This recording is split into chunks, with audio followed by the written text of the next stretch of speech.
Magandang maulan na gabi po sa inyong lahat. Bago ang lahat to, shout out Litoy Manila, Nobel Pino, and Uncle Jerry Calma. Shout out.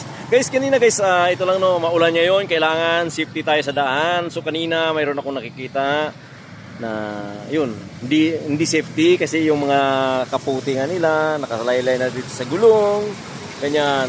Lalong-lalo na ito guys, yung spider na ano guys, so yung kasi madalian lang kasi ilalagay lang diretso. Pero guys, paalala ko guys, yung lalo na yung mga riders kayo, no?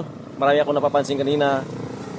Kailangan guys, ano talaga, ipitin nyo guys, huwag nyo ipalaylay guys, kasi napakadelikado, lalo na di kadina kayo.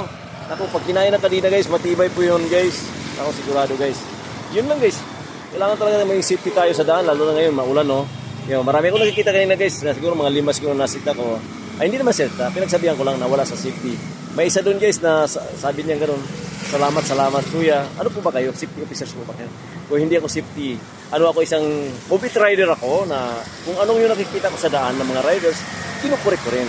O kung nakakatulong man ako guys sa video ito guys, please share na rin. Shout out John Balsita no. Shout out dahil kay John Balsita, mayroon din ako natutunan sa kanya. Thank you for watching guys.